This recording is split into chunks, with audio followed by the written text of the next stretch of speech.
तरफ ले जा रहे हैं। तो पुरूरवा राजा बहुत श्रेष्ठ था, तो उसने तब देखा कि वो नग्न था, तो वो भागते हुए उस मेढ़ों का प्रयत्न किया उसको पकड़ के फिर लाने, तो उसी उर्वशी चली जाएगी। लेकिन गलती से हुआ क्या था, वो नग्न था और तभी बिजली चमकी और उस नग्न को उर्वशी ने देख लिया और उर्वशी ने कहा कि मैं तुझे छोड़ के चली जा रही हूँ, तूने मुझे मेरे मेढ़ों को भी रक्षा नहीं की। और बाद में वो उर्वशी के पीछे बहुत घुमा कि उर्वशी तो मुझे चाहिए, और उससे फिर बाद में उसके पास नहीं है। उर्वशी कायाकल्प करते हुए पुरूरवा नाम के राजा का वंश बहुत श्रेष्ठता के साथ चला और उसके शरीर का कायाकल्प हुआ। ये एक बात की बहुत बड़ी कहानी है, ये कभी आपको समय आने पर बताऊंगा। यही इसी वंश में चंद्रवंश में भी एक राजा हुए, ययाति नाम के राजा हुए, और ययाति राजा भी बहुत सुंदर थे, उनको भी अप्सरा के साथ प्रेम हो गया। तो तब उन्होंने अपने बेटे से कहा था कि मैं उसके साथ प्रेम करना चाहता हूँ, बूढ़ा हो गया है, तू मेरे से क्या प्रेम कर सकेगा? तुझे अगर कोई यौवन मान देता है, तुझे यौवन प्रदान करता है, तो मैं तेरे साथ शादी करूंगी। उनके पास 4 बेटे थे, 4 बेटों को पूछा गया कि मैं उस अप्सरा से प्रेम करता हूँ, मुझे यौवनवान होना है, तुम्हारा यौवन मुझे दान करोगे क्या? तो उनका बेटा ययाति नाम का बेटा जो था, पिताजी मैं तुम्हारे लिए मेरा यौवन दान करता हूँ, और यौवन दान देकर अपने पिताजी को उसने उस अप्सरा के साथ भोगने के लिए गया। तो उस पिताजी ने आशीर्वाद दिया कि तेरा यौवन यूं ही नहीं जाएगा, तो संसार में पूजा जाएगा।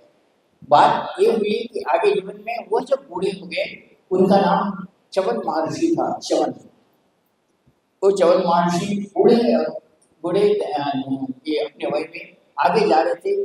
जाते जाते उनको लगा कि एक राजा थे वहां के, और राजकन्या का स्वयंवर डिक्लेयर हुआ था, स्वयंवर हो रहा था।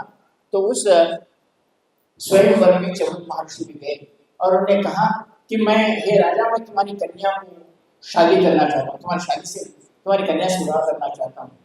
तो राजा ने कहा तू बूढ़ा, क्योंकि उन्होंने अपना यौवन अपने पिता को दे दिया था, तू बूढ़ा, तेरे से शादी कौन करेगा, क्या मूर्ख है तेरे से शादी करने के लिए?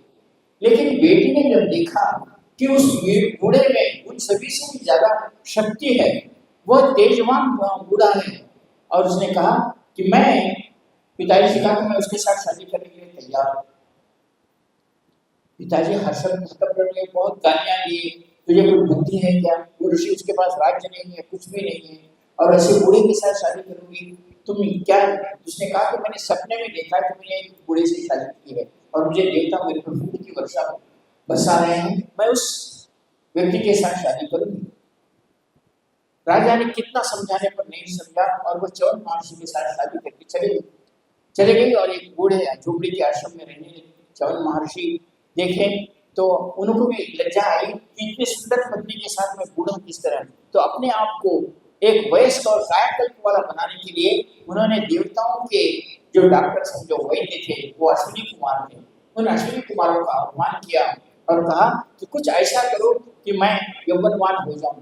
उन अश्विनी कुमारों ने अमृत को किस तरह सींचा जाता है उस संजीवनी विद्या को लाकर च्यवन महर्षि को इतना सुंदर बनाया कि वो देखते रह गए। और पत्नी ने देखा कि च्यवन महर्षि सुंदर हुए, और अश्विनी कुमार उनको, च्यवन महर्षि ने नमस्कार किया और कहा कि आप श्रेष्ठ हैं।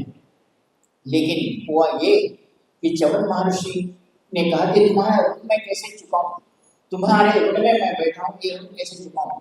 तो अश्विनी कुमारों ने कहा कि भगवान इंद्र ने हमें आहुति देने से, हम देवताओं के वैद्य हैं, फिर भी हमारे को आहुति नहीं पहुंचती, यज्ञ में हमारे को आहुति देने से मना कर दिया।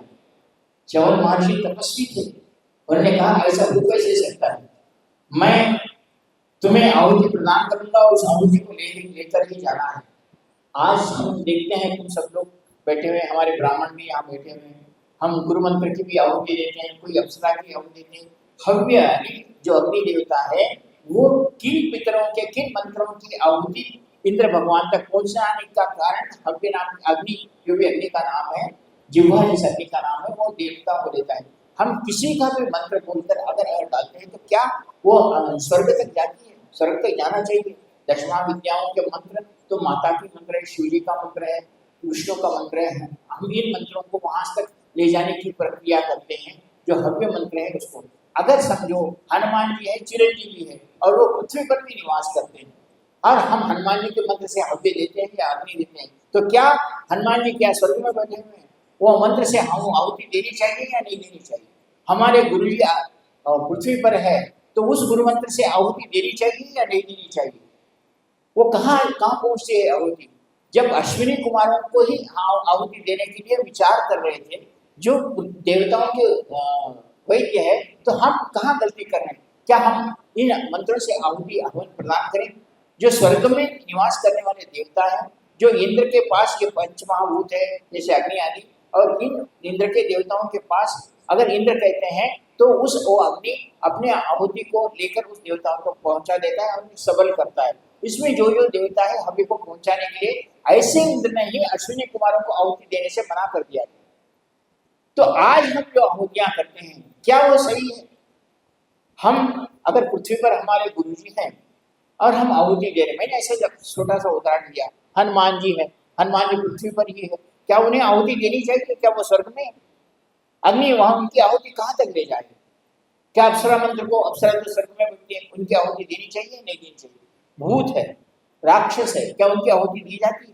राक्षसों की आहुति क्या अग्नि देवता ले जाते हैं? पितरों की आहुति देते हैं, जो पितर उनका एक लोक है वहां आहुति देते हैं तो ले जाएंगे। तो हम कहाँ गलती कर रहे हैं? इन आहुतियों को कहाँ तक देना है, यह ज्ञान हमें पहले आना चाहिए, और यह एक ज्ञान योग्य गुरु ही दे सकता है। हम आज बहुत सारे लोग मेरे पास आए और गुरु जी हमने करोड़ों गुरु मंत्र का मंत्र जप किया है और आहुति दी है। मैं पहले प्रश्न ये करना चाहता हूँ, करोड़ मंत्र गुरु मंत्र का ये है, अगर आपको किसी ने पूछा, मैं तो जवाब देने के समर्थ हूँ, मैं दूंगा कि गुरु मंत्र की आहुति क्यों देनी चाहिए मैं बताता हूँ, लेकिन क्या आप दे सकते हैं?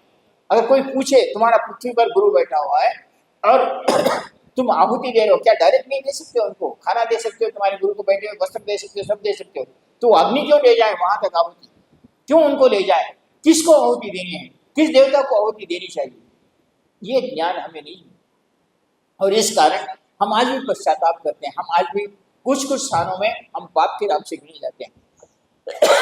जब गुरु जी को मैंने यही प्रश्न पूछा था, आपको पता है या नहीं, एक पत्रिका जो निखिल मंत्र विज्ञान में स्वयं नंदकिशोर श्रीमान जी गुरुदेव जी ने कहा था कि गुरु मंत्र की आहुति नहीं दी जाती, लेकिन गुरु जी ने ही स्वयं अपने मंत्र की आहुति कहते हुए कहा था तुम इस मंत्र की आहुति दे सकते हो। अब बोलो, ये दोनों का हम इन दोनों की प्रक्रिया समय तो कैसे देना चाहिए नहीं देना चाहिए? तब गुरु जी ने कहा था कि ओम परम तत्वाय नारायणाय गुरुभ्यो नमः में नारायण जो है वो डॉक्टर नारायण श्रीमाली नहीं है, वो नारायण है जो गुरु है सबका बड़ा हुआ, और वो ऊपर के रहने वाला है, और उसको आहुति दी जाती है। तुम इस शरीर वाले नारायण श्रीमाली जी को गुरु मत समझो। ये नारायण श्रीमाली से गुरु सिद्धाश्रम में रहता है, और सारे मंडलों पर आज गुरु जाते समय गुरु ने कहा था जोशी मेरा पृथ्वी पर का कार्य हुआ है, मैं थोड़े दिन के लिए शुक्र ग्रह पर विद्या सिखाने के लिए जा रहा हूँ, साधनाएं शुक्र ग्रह पर दूंगा। तो वो एक व्यक्तित्व था, वो नारायण तत्व था, और उस नारायण तत्व की आहुति दे रहे हैं, बल्कि नारायण श्रीमान जी को आहुति नहीं दे रहे। और इस तत्व को हम समझना चाहिए, कौन सी देवता को आहुति, हम गलती से किसी भी मंत्र की आहुति देना आजकल हमें एक आदत सी हो गई, और किस मंत्र में कौन सी देवता को किस प्रकार की आहुति देनी चाहिए इसका भी ज्ञान हमें नहीं है। इसका ज्ञान भी होना जरूरी है। और ये गलती करता है, अगर नहीं मालूम है तो ब्राह्मण की गलती होगी, और नहीं मालूम तो गुरु की गलती होगी, नहीं तो देने वाले की गलती होगी कि आहुति में क्या क्या डालना चाहिए, आहुति में क्या डालना चाहिए जिससे वो देवता प्रीतिकर हो, हमें आशीर्वाद प्रदान करे, हमें नहीं। तो मैं आपको यही बता रहा था, अश्विनी कुमारों को जो देवता के वैद्य थे उनको आहुति देने से मना कर दिए थे इंद्र भगवान ने। इंद्र भगवान ने मना करने के कारण तब चवन महर्षि ने कहा कि अश्विनी कुमार आप देवताओं के वैद्य है, अगर इंद्र तुम्हें आहुति देने के लिए मना करता है तो मैं देखता हूँ, मैं तुम्हें आहुति दिलवाता हूँ, क्योंकि मैं तुम्हारा ऋण रखने पहले से भी हर गुरु हर एक ऋषि किसी के ऋण में नहीं रहता, और मैं भी सुबह आपको कहा है अगर मैं तुम्हारे ऋण में रहा तो मुझे फिर जन्म लेना पड़ेगा, फिर वो भोगना पड़ेगा। मैं तुम्हारे ऋण में नहीं रहना चाहता, वो चाहे किसी प्रकार का भी ऋण हो। और इस बात में जो अरुणी हुआ, जो ऋण नहीं है इसको, जो निरुणी हुआ, तो वह इस संसार का श्रेष्ठ देवता कहलाया जाता है। मैं तुम्हारे पास लेते रहा तो तुम्हारा ऋणी हूँ, मैं तुम्हारे देता रहा तो मैं तुम्हारा ऋणी नहीं हूँ। ये ऋण अलग है कि तुम्हारे पास लेना नहीं लेना अलग है, मेरी इच्छा है। अगर मैं तुम्हें मांगता हूँ तो तुम्हारा ऋण कुछ था उसको मांग कर मैं ऋण कंप्लीट कर देना चाहता हूँ, और मैं तुम्हें जो भी मंत्र दिया कुछ भी दिया नहीं लेता हूँ तो इसका मतलब है मैं तुम्हारे से कुछ चाहता नहीं, मैं कुछ देकर तुमसे कुछ चाहता हूँ तो व्यापार हुआ, और मैं तुम्हारे से लेकर कुछ नहीं देता तो ये ऋण मेरे पर रहेगा। ये जन्म 7 जन्म तो तुम्हें ऋण देने के लिए मैं मुझे फिर जन्म लेना पड़ेगा ही पड़ेगा। तो इस प्रकार अश्विनी कुमारों को जब च्यवन महर्षि इंद्र ने आहुति देने को मना कर दिया, तब च्यवन महर्षि ने कहा मैं देखता हूं मेरे शक्ति बल से तुम्हें अग्नि तुम्हारी आहुति लेकर देव अश्विनी कुमारों को आहुति देने की क्रिया मैं करता हूं। और उन्होंने कहा कि चलो यज्ञ आरंभ कर दो और अश्विनी कुमारों को आहुति देने के लिए मैं बुलाता हूँ। उन्होंने तब इंद्र को पता चला कि अश्विनी कुमारों को आहुति देने के लिए च्यवन महर्षि हवन कर रहे हैं और प्रार्थना कर रहे हैं कि अश्विनी कुमारों को भी आहुति मिले। इंद्र ने कहा, च्यवन महर्षि के पास गए, हे च्यवन तू यज्ञ स्थापना रोक दे, नहीं तो मैं तुझे तेरे को वज्र का वार करूंगा, वज्र से तेरे को मार दूंगा। और उन्होंने वज्र का आह्वान करके च्यवन पर वज्र को चलाने के लिए प्रहार करने की प्रार्थना की। तो च्यवन ने कहा ये बात याद रख ले, मैं ऋषि हूँ, मैं तपस्वी हूँ, मेरे मुझे गुरु है, तू देवता मेरा कुछ बिगाड़ नहीं सकता। मैं मेरे गुरु को आज्ञा के साथ शिव कृत्या प्रयोग करता हूँ, तेरा वज्र वहीं फल जाएगा। और इंद्र ने देखा कि जब च्यवन महर्षि ने शिव कृत्या का प्रयोग किया तो इंद्र का वज्र कुछ काम नहीं करा च्यवन महर्षि के सामने। तब ब्रह्मा आए और इस युद्ध को देखा और बोले तू तेरे कृत्या को रोक, हे च्यवन तू तेरे कृत्या को रोक, मैं तुझे कहता हूँ कि अश्विनी कुमारों को आहुति देने की प्रक्रिया मैं करता हूँ। मैं तुम्हें यही बात कह रहा था कि तुम जब तक योग्य नहीं बनोगे, ऋषि नहीं बनोगे, तुम देवताओं से भी लड़ने की शक्ति प्रदान नहीं होगी जब तक तुम सामर्थ्यवान नहीं होगे। तुम्हें कितने लोगों ने एक विशिष्ट रूप से शिव कृत्या का प्रयोग किया है, बताओ शिव कृत्या का मंत्र किसे याद है? शिव कृत्या को किस तरह करना चाहिए ये गुरु जी ने पहले ही बता दिया था। कृत्या देवता और राक्षसों को भी गड़गड़ाती है, हमने वो प्रयोग नहीं किया। च्यवन महर्षि ने करके बताया और ब्रह्मा ने कहा और अश्विनी कुमारों को आहुति देने की क्रिया च्यवन महर्षि के कारण हुई। और च्यवन महर्षि एक योग्य श्रेष्ठ गुरु थे और उन्होंने च्यवन महर्षि ने कहा था कि इस संसार में तुम अगर श्रेष्ठ हो तो कभी डरो नहीं, तुम्हारे शरीर को कायकल्प करके श्रेष्ठ बनाओ। आज हम तुम च्यवन प्राश के नाम से जो खाना जो लेते हो, इस च्यवन प्राश इस च्यवन महर्षि की क्रिया थी जिसे आपको नवयवन प्राप्त होने क्रिया थी। लेकिन वो उसके सीधे तरीके से उसमें उसकी हर मूलिका उखाड़ने का एक दिन है, उन मूलिकाओं को एक जगह इकट्ठा करने का औषध बनाने की प्रक्रिया है। उस प्रक्रिया के साथ ही अगर च्यवन प्राश बनाते हो तो उसका असर तुम्हारे पे होता है। आज भी तुम्हें देखना है कि मैं एक बात बता देता हूँ, तुम एकादशी के दिन तुलसी को छूकर देखो या तुलसी का पत्ता एक तीर्थ में डालकर लेकर देखो और दूसरे कभी दिनों में भी तुलसी को लेकर तुम खाकर देखो, आपको फर्क महसूस होगा कि तुलसी प्राणस चेतना तुलसी के एकादशी के दिन कितनी होती है और माँ के बाकी दिनों में कितनी होती है। इसी तरह हर मूल, हर कांदा, हर वृक्ष, हर हमारे को बताया गया किस नक्षत्र को किस वृक्ष को उखाड़ना चाहिए और उसके रूट को, उसके मूल को हम औषधि के रूप में उपयोग करना चाहिए। ये नक्षत्रों के सिद्धांत में रखा हुआ है। आजकल आयुर्वेदिक के लोग इसको मानते नहीं और जब मानते हैं इसलिए हम कहते हैं कि जब लक्ष्मण जी मूर्छित हो गए थे युद्ध में, तब उनके जो वैद्य थे उन्होंने उनको कहा था कि हे हनुमान तुम मृत संजीवनी को लेके आओ। मृत संजीवनी को ले जाने के लिए तो हम सबको बताया रहा, हनुमान जी गए, लेकिन सब लोग कहते हैं कि वहां देखने गए कि सब इसमें मृत संजीवनी कौन से, बात यह नहीं थी। मृत संजीवनी को उखाड़ने की क्रिया हनुमान जी को ज्ञात नहीं था, वो मृत संजीवनी को पहचान नहीं रहे थे। और ये बात वैद्य ने कहा था कि उस मृत संजीवनी को इस क्षण में इस मुहूर्त में उखाड़ने से उसका काम होता है, मृत संजीवनी हो या ना हो।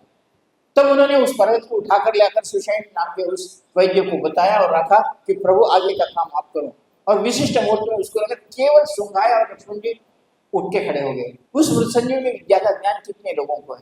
यह ज्ञान च्यवन महर्षि को था और च्यवन महर्षि ने जो च्यवन प्राश आज बनाया जाता है उसको एक विशिष्ट मुहूर्त में अगर करके लेते हैं तो आज में हमारे शरीर में कायाकल्प होता है।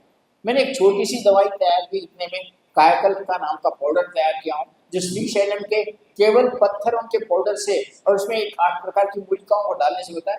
बहुत लोगों को उसका असर आज भी देखता है कि मुझे हमारा शरीर ठीक हो गया। एक छोटा सा औषध मैंने तैयार किया कायाकल्प का, जो मैंने एक जगह एक विशिष्ट च्यवन महर्षि के साथ सुश्रुत नाम के एक वैद्य हुए, उस वैद्य के इसमें से मैं देख के निकाला। मैं स्वयं कहता हूँ उसको लेने के बाद उस कायाकल्प मैं पहले उपयोग करके दूसरों को नहीं देता, पहले मैंने उपयोग किया और मैंने देखा कि मेरे शरीर में जो भी न्यूनता थी उसको मैंने थकावट अगर आती थी उसको मैंने नहीं है ऐसा देखा।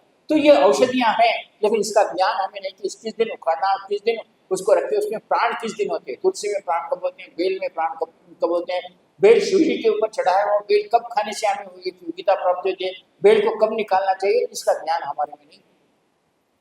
मैं ये बात इसलिए समझा रहा था आपको कि हम इस ज्ञान को प्राप्त करें, इस ज्ञान को देखते हुए हम आगे चलें। हम इस ज्ञान को प्राप्त करने के लिए योग्य गुरु का ही साथ हमेशा हमारे साथ होना चाहिए। और गुरु जब अपने साथ आत्मैक्य नहीं होते, अपने साथ आत्मा से नहीं मिलते, गुरु को आपके आत्मा के साथ नहीं मिलाते, आत्मा की एक प्रक्रिया नहीं करते, तब तक आप ऐसे ही भटकते फिरोगे। क्योंकि एक मूलिका की बहुत सारे, आपको पता है, आप अपमार्ग कहते हैं, लाल अपमार्ग होता है, काला भी होता है, सफेद भी होता है। हर वृक्ष में 3 तरीके के होते हैं, लाल, काला और सफेद। इसमें ब्रह्मा विष्णु महेश्वर कहो या महालक्ष्मी महासती माँ काली की शक्तियाँ हर वृक्ष में होती है। आप आपके पत्ते को देखो, सफेद होता है, काला होता है, पीला होता है। ये हर वृक्ष में एक ही तत्व किसी तरह से उसमें होते हैं। शत्रु को मारने के लिए आप काला या नीला आपका वृक्ष ले लो, उसके साथ काम करो। सफेद आपके लिए आप ढूंढो, देवताओं को आकर्षण करने के लिए करो। वैसा ही आपको जो पीला या नीला पीला वृक्ष होता है, उसके लिए लक्ष्मी का आह्वान किया जाता है। उस आग के पत्ते में उस आग से बनी हुई लक्ष्मी वो श्रेष्ठ कह रहे करके, और आग के जड़ से गुरु पादुकाओं को बनाया जाए और अपने घर में स्थापन किया जाए और उस विशिष्ट मूर्ति को निकाला जाए। तो कहते हैं कि तुम उस पादुकाओं पर आपका पैर रखकर सिर्फ स्मरण करो, तो जो काम आप 1000 योजन चलने के लिए आपको ट्रेन जाना पड़ता है, चलने के लिए आप थक जाते हो, वो उस पादुकाओं पर पैर रखकर आप याद करने से बिना थकावट के आप जो 10 घंटे में एक पहुंचो, 1 घंटे में पहुंचो। हमने बहुत सारे लोगों को, शाही शेखाओं, विलान महाराज, पैरन स्वामी आदि, ये लोग कभी भी आप उनका स्मरण करो, आपके सामने आते थे। कौन सी विद्या थी? स्वामी समर्थान दास जी शिवाजी के पास रहते थे, स्मरण करते ही आपके पास हो सकता, आपके सामने रहते थे। वो कौन सी विद्याएं थी? हमें इस मूल विद्याओं को बताया नहीं, हमारे इस मूल विद्याओं को जानने की क्रिया को समझाया नहीं। हर वृक्ष में कोई न कोई शक्ति जरूर छुपी हुई है और इन वृक्षों पर छुपी होती है। और इन वृक्षों को अगर कुल्हाड़ी न लगी हो और उसका कुछ भी पत्ता न तोड़ा हो, ऐसा वृक्ष में मिल जाए तो योग्य मूल पे उसके फल फूल, उसके कांड, उसके पंचवेद, पंच ज्ञान, पंचांग हमारी औषधि के लिए काम आते हैं और वो श्रेष्ठ कायाकल्प करने की सिद्धि रखते हैं। चाहे बैंगन का वृक्ष क्यों हो, चाहे आंवले का वृक्ष क्यों हो, इन सभी को और इसका ज्ञान देने वाला केवल योग्य गुरु होता है। तुम्हारे शरीर में किसी प्रकार के रोग को तुम्हारे शरीर में आने नहीं देता। और इस ज्ञान को देने के लिए योग्य गुरु का होना बहुत जरूरी है। ज्योतिष का ज्ञान होना जरूरी है, हमारे साथ साथ मंत्र का ज्ञान होना जरूरी है कि उस वृक्ष को उड़ा निकालते समय उस वृक्ष का नाम क्या है, उस वृक्ष किस तरह चलाए, और उसे कहे कि मैं तुम्हें औषधि के रूप में इसका उपयोग करने के लिए ले रहा हूँ। ये बात कहने का ज्ञान, और उस नक्षत्र में विधि से देना चाहिए, कौन से पानी में उछलना चाहिए, कौन सी औषधि करनी चाहिए, इसका ज्ञान हमें जब तक नहीं होता और योग्य गुरु इसका ज्ञान नहीं देता, हमारे शरीर का कायाकल्प नहीं हो सकता। और हम अपने साथ साथ अपने कोई रोगी, घर में रोगी हो या बीमार हो, उनका कायाकल्प नहीं कर सकते, उनको अच्छी तरह बात नहीं कर सकते। गुरु ने कहा था कि हिमालय में एक हेमकर्म गुटिका नाम की गुटिका होती है, एक लाल प्रकार का फल जो हिमालय के हिम के नीचे लता के रूप में जाता है। उसके उस लाल फल को लाकर किसी 5 द्रव्यों के साथ अगर मिलाकर लेते हैं तो हिमालय में नंगे घूम सकते हो। हमने यूट्यूब पर देखा है, नंगे साथ हिमालय में चले जाते। हम ब्लैंकेट पहनकर भी नहीं जा सकते, हम कितने एक प्रकार के कपड़ों, गर्म कपड़े पहनकर भी जा सकते, और साधु नंगा हिमालय में घूम रहा है, ठंडे पानी से, हिमालय के पानी से स्नान कर रहा है। ये कौन सी क्रिया है? हम कभी उसके बारे में जाने नहीं। हमें बाहर जाते ही सर्दी हो जाती है। हमें अग्नि के सामने पंचाग्नि की साधना स्वामी विवेकानंद जी ने की थी। पंचाग्नि की साधना में होता है कि एक नीचे से पत्थर गर्म हो गया हो सूर्य की रश्मि से, उसके ऊपर बैठ गए और ऊपर से सूर्य की किरण आती हो और चारों तरफ हमने अग्नि लगाई हो, उसे पंचाग्नि साधन कहा गया। और जिसने पंचाग्नि साधन किया वो संसार में प्रसिद्ध होगा। यह साधना विवेकानंद स्वामी ने भी, आज जो रॉक मेमोरियल कहा जाता है जहाँ विवेकानंद का स्मारक है आप कन्याकुमारी के पास, उसी के ऊपर उन्होंने तैरते हुए जाकर विवेकानंद जी ने उस साधना को संपन्न किया था। ऐसा कहा। हम इन साधनाओं के बारे में जानते ही नहीं, और जब तक योग्य गुरु नहीं होता हमें इस साधनाओं के बारे में बताता नहीं। हमें इस बात का ज्ञान होना चाहिए कि हम उस आहुति कौन से किस मुहूर्त पर डालनी चाहिए। मैं क्यों आज रात के 12 बजे आपको अक्षरा साधना करने के लिए कह रहा हूँ? मैं क्यों आज आपको इन 3 दिनों में इन साधनाओं की दशांश आहुति डालने की बात कर रहा हूँ? और इसके पीछे रहस्य क्या है कि कौन से देवता कब यहाँ एकादशी के दिन ये उपवास करते हुए विष्णु को तुलसी चढ़ावा, ऐसा क्यों कहते हैं? महाशिवरात्रि के दिन शिव जी का पूजन कर बिल्वपत्र चढ़ाने की बात करते हैं। इसके पीछे क्या था? इसके पीछे अपना मूलिकाओं का ज्ञान था, उसके साथ साथ मूर्त का ज्ञान था। शिव जी उस दिन पृथ्वी पर रहते हैं, इसका ज्ञान था। कामदेव होली के दिन ये पृथ्वी पर आते हैं, इसका ज्ञान था। इसलिए हमारे लोगों ने उन उत्सवों को बनाया और उसमें इस प्रकार का खेल खेलो या इस प्रकार का व्रत करो या इस प्रकार का मंत्र करो, ऐसा कहा गया है। हमारा अगर आप सिद्धाश्रम पंचांग देखते हैं तो कौन सी दशमा विद्या की साधना कब करनी चाहिए? सिद्धाश्रम में बगला दशमा विद्या की जयंती अलग है और जयंती दशमा विद्या को प्रत्यक्षीकरण करने का सिद्धि दिवस अलग है, ऐसा कहा गया। उस सिद्धि दिवस के दिन अगर हम उस विशेष दशमा विद्या की साधना करते हैं तो हमें उस दशमा विद्या को प्रत्यक्ष होना ही होना है और उसकी कृपा प्राप्त होनी है। इसका ज्ञान कौन दे? इसके ज्ञान को हम किस तरह समझें? इसके ज्ञान को समझने के लिए हमें गुरु के साथ ऐक्यता का निर्माण करना है, गुरु के साथ एकाकार हो। अब हमारे यहाँ शेषु महाराज बैठे हैं, कभी भी प्रश्न करते रहते हैं। शेषु महाराज हो, चेतना जी हो, यहाँ इनका काम ही है मेरे को प्रश्नों से मेरे को कभी भी परेशान करना। अब हुआ ये कि वो बैठे बैठे एक दिन क्या करने लगे, गुरु जी हमने सुना है कि मधुकैटभ को मारते समय और उनके साथ युद्ध करते समय उन्होंने देखा कि मधुकैटभ को मारने के बाद एक हयशिर नाम का राक्षस ब्रह्मा जी के पूर्ण वर के साथ उसने पूरा धूम मचा दिया था। जनता को, ऋषियों को, मुनियों को, देवताओं को बहुत कष्ट पहुंचा रहा था। तो भगवान विष्णु उसके साथ युद्ध करते रहे, 1000 वर्ष बीत गए, उसका कुछ भी बिगाड़ नहीं सके। सारे विष्णु शिव जी सब देवता बोले विष्णु 1000 वर्ष से उसके साथ युद्ध कर रहे हैं और उसका कुछ बिगाड़ नहीं सकते हैं। तो आखिर में थक जाने के बाद वो भी थोड़ा थक गया था और विष्णु भी थक गए थे। तो विष्णु ने अपने बाण को लेकर ठुड्डी के नीचे बाण को लगाकर उसके ऊपर ही बैठे बैठे सो गए। तो सारे देवता देखकर ये रह गए कि विष्णु भगवान जी सो रहे हैं, कोई अगर वो अभी आके मार दिया तो कैसा होगा। तो सभी लोगों ने जोर जोर से प्रार्थना की कि विष्णु भगवान आप जागृत हो जाओ, जल्दी जाग जाओ, अब सो रहे हैं, वो आके मार देगा, अब आपको कुछ हुआ तो हमारा कैसा। तो भगवान विष्णु एकदम करके अपने उस निद्रा से निद्रा भंग और उठने गए। तो उठने में क्या हुई, उनकी जो प्रत्यंचार की बाण को रखा हुआ जो धागा है वो टूट गया और उनके टुड्डी पर रखने के कारण वो बाण जोर से उनको लगा और उनका सिर उड़ गया। सिर उड़ गया। अब ये सब लोग तो देखें, हम यहाँ तक तो सभी को पता है, और सिर उड़ गया तो तब सब लोग देवताओं ने कहा कि अभी इसका क्या होगा। तो हैशिर नाम के राक्षस को था जो मेरे रूप वाला होगा वही मुझे मार सकेगा। तब उस विष्णु के सिर को लाकर एक आने घोड़े का एक मस्तक लगा दिया और उसको युद्ध हुआ और उस हैशिर नाम के राजा को खत्म कर दिया गया और राजा मर गया। भगवान विष्णु यहाँ तक आए। अब दूसरी बात एक बार हुई, भगवान नरसिंह का रूप जब हुआ हिरण्यकशिपु को मारना था तो अब आदिपराशक्ति को प्रार्थना की कि इसको हिरण्यकशिपु को किस तरह मारा जाए। तो उन्होंने कहा विष्णु तेरा मस्तक दे दे और सिंह का मस्तक लगा देते हैं और इसका नरसिंह ने हिरण्यकशिपु को मारा। अब प्रश्न हमारे शिशु महाराज का ये हुआ कि फिर वो विष्णु का मुंड था वो कहाँ गया? विष्णु का जो सर था वो काट कर तो गिर गया, गिरा तो कहाँ गिरा? अब वो ढूंढने के लिए जाने के लिए तैयार है, कहाँ मिलता है, उस मुंड को ढूंढ के लाए और हम विष्णु मुंड के साथ कुछ करें। अब इस प्रश्न का उत्तर आप दो, कोई आप है कि नरसिंह भगवान को सिंह का मुख लगाने से पहले विष्णु का सिर तो नहीं कहाँ रखा गया उसे?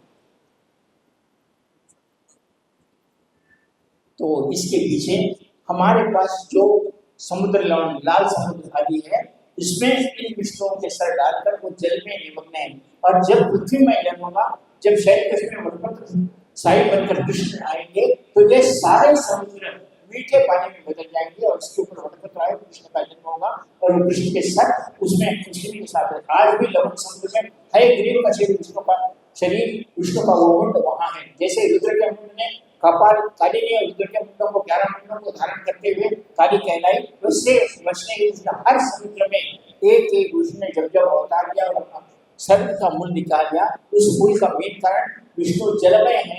हमने देखा है राम को, राम रामे के राम के सहस्त्र नाम धरती राम नाम भगवान ने ऐसा कहा है। राम का मतलब होता है रमने वाला, जल, और सीता पृथ्वी की पुत्री। और राम और सीता जब पढ़ते हैं दोनों मिलते हैं तो उनके पुत्र के रूप में आते हैं घास, लव और कुश। ओरिजिनल ये साइंस है, ये तत्व है। राम जल है, सीता पृथ्वी है, और उनको दो बेटे क्या है, लव और कुश है।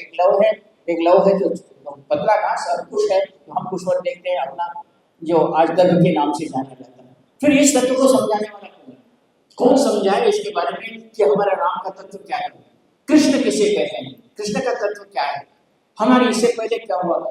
मैं आपको इस ज्ञान के बारे में बताने के लिए गुरु की आत्मा की साधना करना जरूरी है। हम इस आत्मा की साधना करने से उस विश्व के मुंड को आज भी देख सकते हैं और उस तत्व को प्राप्त कर सकते हैं जो अमृत तत्व है। हमारा पूर्ण सप्त महर्षि पूर्ण प्रलय होने के बाद भी जिस नाव पर बैठे सप्त महर्षि विष्णु को एक वटपत्र साई के रूप में देखते हैं, उस ऋषि तत्व हो, तुम जिस गोत्र के ऋषि हो उस ऋषि के रूप में तुम कभी मरोगे नहीं, उस ऋषि के साथ रहोगे और फिर जन्म लोगे और एक विशिष्ट अमृत तत्व के साथ ऋषि होगे। तुम्हारे जीवन में जो कष्ट आए हैं इसको समझना चाहिए, वो विष्णु का मुंड कहाँ है और उसको कहाँ से करने से हम किस समुद्र में इसको प्राप्त कर सकते हैं, उसका विधान क्या है। ये गुरु को आत्मतत्व होने के बाद भी इसको हम जान सकते हैं, हम जानना चाहिए, हम इसको पहचानना चाहिए। और गुरु के साथ जब आप तादाद में नहीं बनता, यानी गुरु परमात्मा है और हम आत्मा है, और ये आत्मा परमात्मा में जब तक नहीं मिलती, आत्मा के नहीं होता, तब तक न सिद्धाश्रम का ज्ञान होता है न दशमा विद्या का ज्ञान होता है। मैं आपको ये बात इसलिए समझा रहा था कि इतनी साधनाओं से भी, इतनी साधनाओं करने के बाद भी आप अगर गुरु को प्रसन्न नहीं किए तो आप फिर जन्म लेंगे, फिर वही कारण होगा, अप्सरा आपके जीवन में आए ना आए आपको फिर जन्म लेना ही होगा, वही मलमूत्र वाला जीवन बिताना ही होगा। और जिसके जीवन में गुरु हो, जिसने गुरु को अपने हृदय में स्थापन किया हो, वो फिर गुरु जन्म लेगा, तब तुम जन्म लेंगे। आज करोड़ों लोग 130 करोड़ है भारत में, और केवल आप 10,000 मेरे सामने बैठे, और मेरा और आपका आत्म संबंध क्या है, मेरा और परमपूज्य सदगुरुदेव का आत्म संबंध क्या है, हमने क्यों जन्म लिया है और आगे हमें क्या करना है, इस तत्व को जानने को गुरु आत्मा की साधना कहते हैं। और इस साधना को सोच रहा हूँ दूं या नहीं दूं, कि कल गुरु पूर्णिमा है, विचार करके प्रसून देता हूँ, अभी आपको सभी को हर्ष देता हूँ, कल साधना संपर्क करवाने दूंगा, आपको आशीर्वाद देता हूँ, एक बार जय घोष करेंगे।